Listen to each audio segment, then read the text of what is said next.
right, Math 3.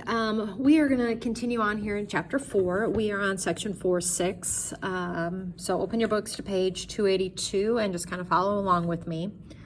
We have quite a bit to do today, and it's a little bit confusing. So, pause, redo, watch some YouTube videos if you need to. And if you need to know more about the rational root theorem, I would type into YouTube rational root theorem, and a lot will pop up and you can figure it out from there. Okay, all right, what this is saying here is that we kind of already know this, but the highest exponent is how many answers you would have to something. Now, whether they're rational or imaginary is another story. So here it says integers must have factors of a to the 0 power of roots. But more importantly is what we're going to do here is we're going to find our possible rational roots, and it's what we call our P over our Q. P is always the constant. Q is the coefficient of the largest term. So here is a polynomial right here. And if I asked you to list all your possible rational roots, you come to your constant and you list all your factors of the constant. Well, what numbers go into 10 evenly? So plus or minus 1, plus or minus 2, plus or minus 5, and plus or minus 10. And you always put plus or minus in there.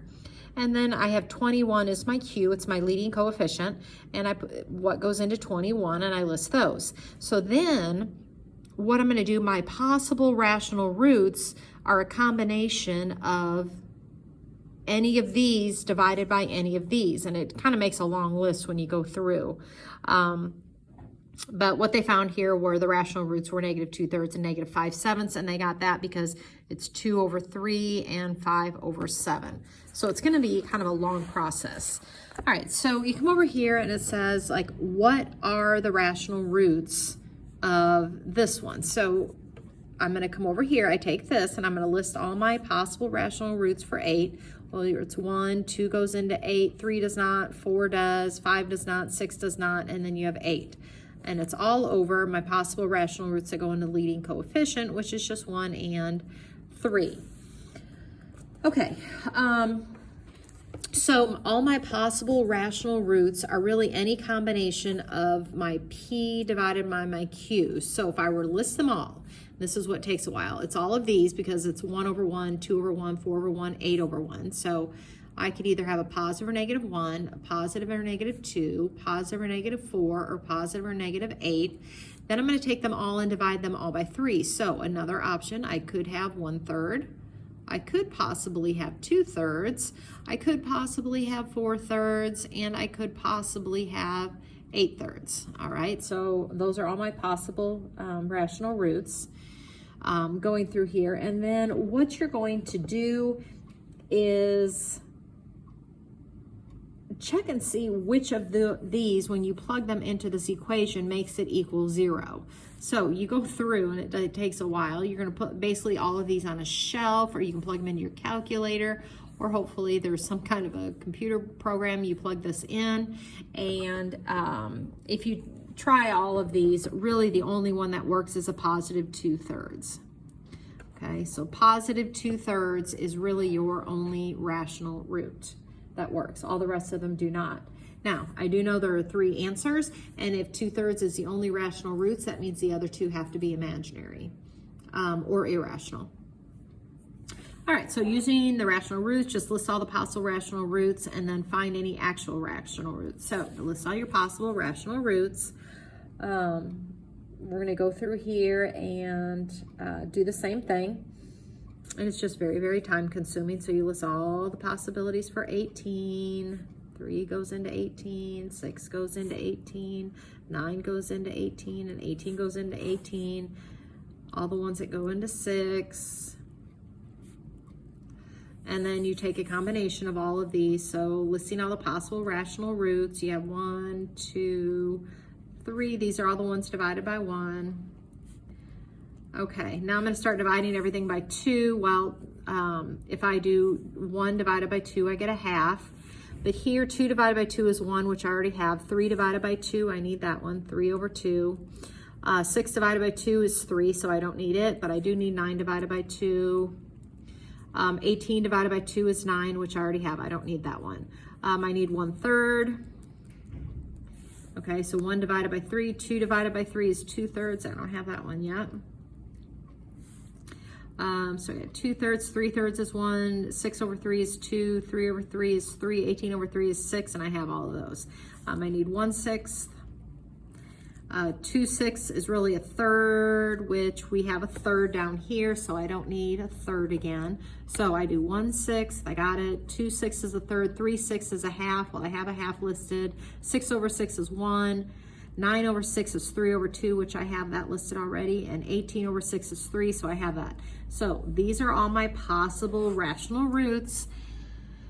And again, it takes forever to try all of these on the shelf, and you're going to try every single one of these, and you're going to notice none of these work. So there are no rational roots. Again, all you're doing is trying 1, -1, 2, -2, 3, -3, all of these to see which one of these make it equal 0. You can plug those numbers in for X, or you can do like, do your synthetic division on the shelf. Try one on the shelf, see if I get a remainder of 0. None of them give me a remainder of 0, which means there are no rational roots. So my 3 answers have to come from irrational or imaginary. Same thing with number 2, you're gonna do the same thing, and there are no rational roots. Okay. What we're going to be doing here is using these rational roots to find our answers. All right, what happened in the last section was it gave us one of our 3, and then we were down to a quadratic, and we could use our quadratic formula. So here, they're not giving us one of our 3. We have to find the first answer, get it down to a quadratic, and hopefully once we get it down to a quadratic, we can use our quadratic formula to find our other answers. Okay, so here's what I would do first. If I were ever given this problem, I would notice there are going to be 3 answers. I have 4 terms here, so I would try my grouping first. I try to group. Grouping does not work. What's in the parentheses are not the same, so that's not helpful. So what I'm going to do now is I'm going to list all the possible rational roots, try them on the shelf, and see what we can do. So all the possible ones for 6 are 1, 2, 3, and 6, okay, and those are all going to be divided by my q's, which is just 1 and 2.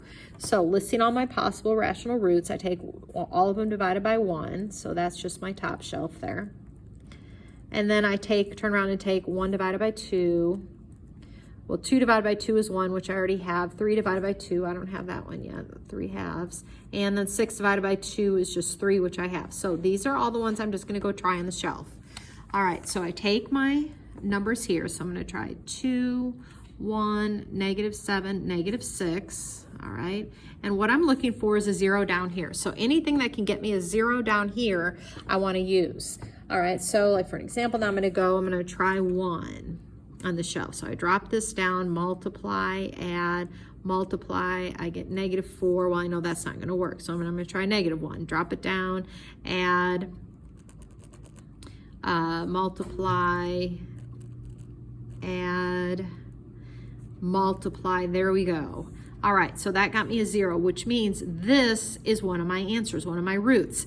Now, I could continue to try these on the shelves and see if any of them work, but it's easier now that I got this down. Remember, we always drop it down a degree, so I now have 2x squared minus 1x minus 6, and I can try factoring this, or I can go to my quadratic formula at this point, or whatever works. So I'm going to try my factoring. Target number is -12.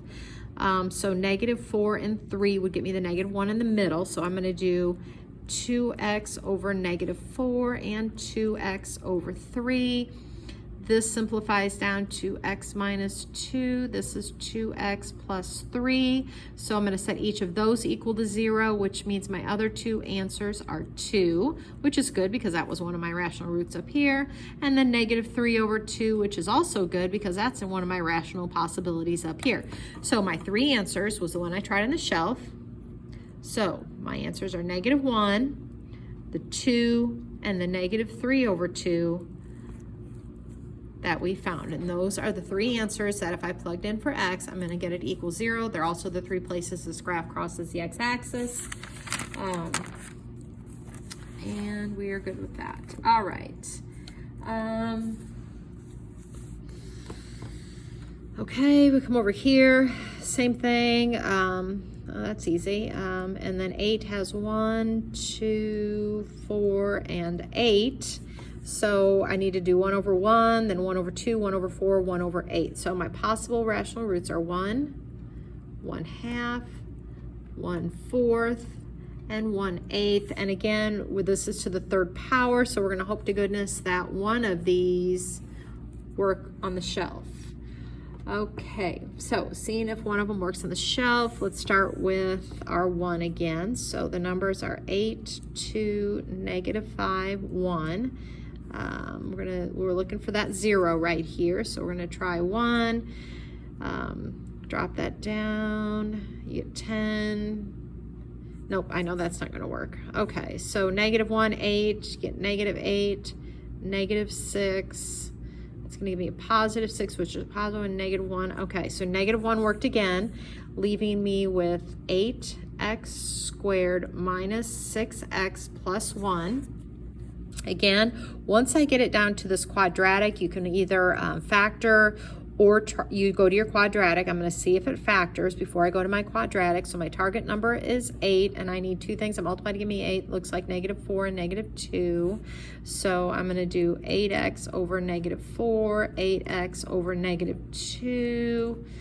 So this one simplifies down into 2x minus 1, and this one is 4x minus 1 is equal to 0. Set them each equal to 0. So x is 1/2, x here is a positive 1/4, which is good because both of those were options up here. And then of course the one that actually worked on the shelf was the -1 that we did. So had we tried a 1/2 on the shelf to begin with, a 1/2 would have also gotten us to the 0, and then what we would have had left, we would have factored into the other two. So we had 3 rational roots, and you just double check, yeah, were all 3 up here possibilities? They were, so you're good. You can do the same thing on this one, but on number 4, you'll realize there are no rational roots, so you really can't go any further with that. Okay, we have a little bit of work to do here because it says recall that I squared is -1, which I'm not really sure we ever did that. So I don't know if it was supposed to be done in math 1, math 2, I don't really know. But what I do know is that we did realize that there was a negative underneath the radical. It comes out as an I. So the square root of -1 comes out as an I. That is why like the square root of -4 is 2i, because 4 is just 1 times 4. So you know what I mean? It's just the square root. Well, the square root of 1 is 1, and then that comes out as an I. So this is really like a 1i. But what we may not realize is that I squared, literally the letter I squared is always a -1. So if I have something like this, 4i squared, that is really just saying 4 times -1, which is -4.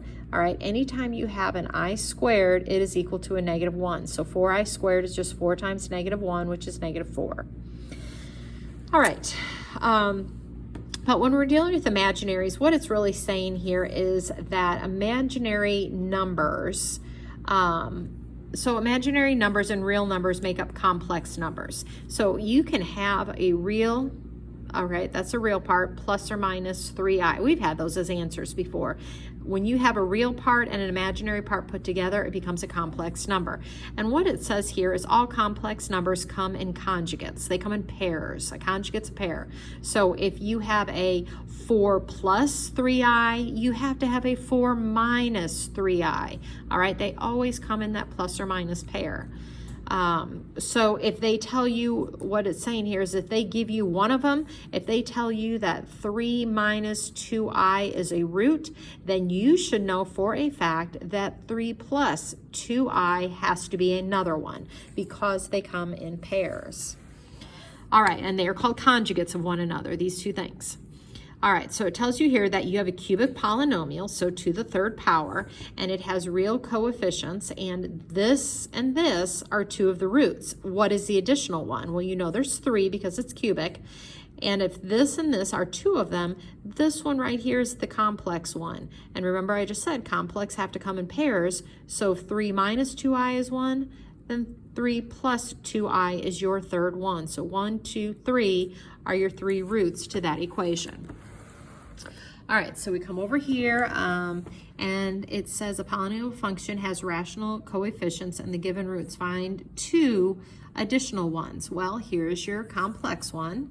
So that means 14 plus the square root of 2 has to be 1. And then here's an imaginary, which means positive 6i also has to be 1. All right, same thing here. If you have the square root of 3, you have to have the positive square root of 3. Here, you're going to have 5 plus the square root of 11, okay? Again, those have to come in pairs when you are looking at those. Okay, let's see. What is the quartic polynomial equation that has these roots? Okay. Here we go. This is going to take a little bit of time, so I'm probably just going to go through maybe one or two of these examples. All right. Again, here we want a quartic. Quartic means to the 4th power, so I better have 4 answers, and right now they're giving me 3 of the 4 answers, so the 4th one has to be that 2 plus 3i. Okay, so remember, square roots and stuff always come in pairs. Imaginaries come in pairs. You don't have to have 8 and -8 or 2 or -2. That doesn't happen. Okay, those are rational numbers. They do not have to come in pairs. All right, but these complex imaginary ones do. All right, so what they're telling us here is that we want to actually find the polynomial that would give us these answers. So working backward, and we've already kind of done this before, I'm going to take the 8 and the 2 to start with because we're familiar with that. Wouldn't x minus 8 and x minus 2 have to be the factored parentheses in order to get these answers? And the answer to that is yes. So I'm going to FOIL these out, and when I FOIL that out, I'm going to get an x squared minus 10x plus 16. All right, because I'm going to get a -2 and a -8x, which give me this middle, and a -8 and a -2 give me that positive 16. Okay. On these two things, this will take just a little bit of time. It's going to be x minus 2 minus 3i and x minus 2 plus 3i. Okay, it's going to be what gives us those, the other two factors on there.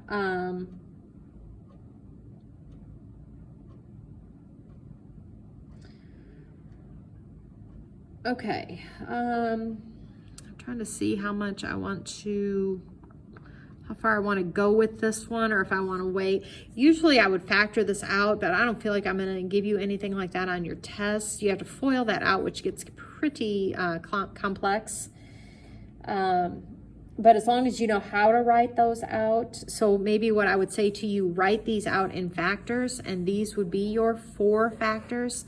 I would expect you to be able to FOIL this out. I don't think I'm going to have you do the complex ones FOILed out because you have to take x to x squared, and then you have to take the x to this, so that gives you the 2x, it gives you 3ix, and then this one comes to this one, and you have to distribute. It gets a little more complex. I may at some point in time do this, but I don't feel like I'm going to give you any complex one like that, other than knowing how to write it out. Okay. This one is easy. It doesn't have anything. You would write it like this, and I would expect you to be able to FOIL that out. These are your complex ones, so it's got to be quartic. So 11 plus 2i has to be 1, and 8 minus 13i has to be 1 again. If I said, would you write that out, you're going to write it like this. That's that first one right here. This one will be x minus 11 plus 2i in the middle, and then to get that one, and this, let's do that one first. You're going to do x minus 8 plus 13i, and then x minus 8 minus 13i. Okay, I won't expect you again to write, these are the factors. You should be able to write them out, but I'm not going to make you FOIL to give me the actual polynomial. Let me do one that I probably will expect you to know. Let's say I tell you you have 3 and 2i are your roots. Well, if those are your roots, then you know you have to have a -2i. So I have an imaginary here, but it's not complex. So you should be able to do these. So I will go ahead and do this with you. The x minus 3 would be that. The x minus 2i would be that one. And then you're going to minus a negative here. So you really get, oops, x plus 2i here. All right, I'm going to factor these two first and then run that through in a minute. Okay, so I'm going to bring that down. Okay, this one I'm going to FOIL, so x and x is x squared. Then I'm going to multiply these, and I get 2xi, and here I'm going to get a negative 2xi. Well, they will cancel. And then my last terms, this is where it gets a little tricky. You're taking negative 2i times 2i. Well, that's a negative. 2 times 2 is 4. I times I is I squared. Well, I just told you a minute ago that 4i squared is really negative 4. So 4 times negative 1 is a negative 4, which changes this then to a positive because you're minusing negative 4. So really what that becomes is x squared plus 4. And we knew that because if I gave you x plus 4 and you subtracted your 4 over, working it backward, wouldn't we take the square root of negative 4 and get plus or minus 2i, which is what those were? So it makes sense that the factor should have been that to begin with. Then I'm going to distribute this x across to get my polynomial, so x cubed. I'm going to get a negative 3x squared. I'm going to get a positive 4x, and I'm going to get a negative 12. All right, so that is the polynomial that would have been factored into those two things, which then would have in return set equal to 0 or however and gotten those factors. Okay, over on page 286, we're going to talk about somebody called Rene Descartes. You're going to do the Descartes rule of sign changes. And what he's basically telling you is the possible number of positive and the possible number of negative roots that could possibly be. So if you remember, like back here, when we were doing this, you had all of these. We were going to have to check on the shelf, which is just kind of insane. Using Descartes' rule of sign change, there might not be any positives that work. And if there's no positive ones that work, well, you just cut your work in half because all you're going to check are your negative. What's like negative 1, negative 2, negative 3. You're not going to do any positives. Or maybe vice versa. Maybe there's no positives and only, or no negatives and only positives. So he's kind of came up with a way to maybe limit some of those that you're going through. Okay, so it's called a rule of signs. It's because you're looking for the sign changes that are in here. Okay, so what we're going to do is you take a look down here, and I'm going to go through this one. I'm just looking at my signs. That's a positive 2. Here's a negative 1. Here's a positive, and here's a negative. So I just took the signs of the numbers that are here, and I want to look and see how many sign changes there are. Well, here it changed signs. Oh, here it changed back again. Oh, and it changed again. So that's your positives. So as far as the positive real roots, okay, as far as the positive real roots, you can have 3, because there were 3 sign changes. I guess I should probably maybe count them like that for you. 1, 2, 3. And then you always go down by 2s because remember they come in pairs for those. So you could have 3 or you could have 1, okay? And I can't go down any further because if I go down by 2 again, I'm going to be in the hole. All right, so there's either 3 or 1 positive real roots. So if I ended my answer with 2 of them, I know something went wrong. I can't have 2 positive answers when I look for my 4 that should have been here. Okay, now for your negative real roots, this is where it gets a little bit confusing again. The positives, I just took these signs. For my negatives, what I do is anything that has an even exponent, leave it. So there's an even, 4 is even, so I'm going to leave that as a positive 2. If it's an odd exponent, I change the sign because what I'm really doing is I'm inputting a negative x in, and any positive exponent makes an even amount of negative, so it doesn't change it, but an even or an odd one does change it. So this negative 1 changes to a positive. Here's an even, I'm going to stay a positive. This one always stays the same sign. So looking through here, no sign change, no sign change. Here's 1 sign change.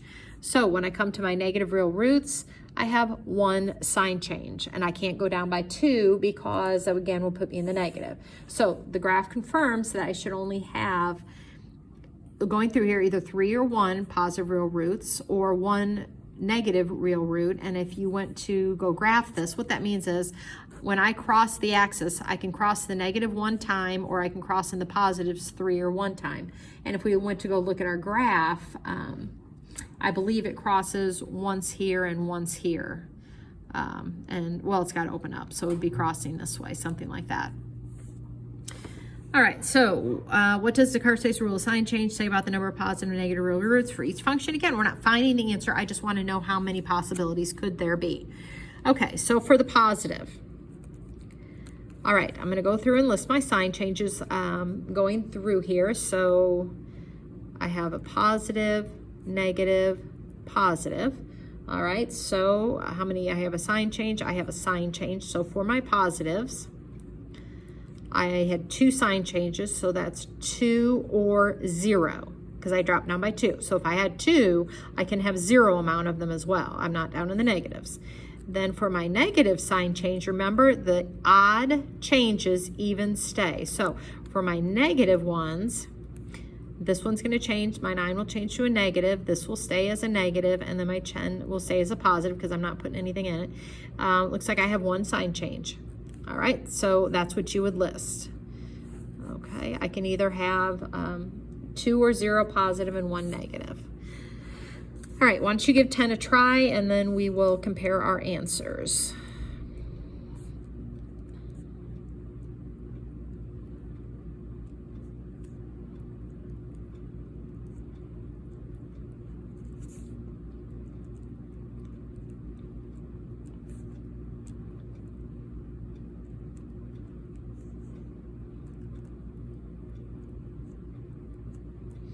Okay, so did you get that?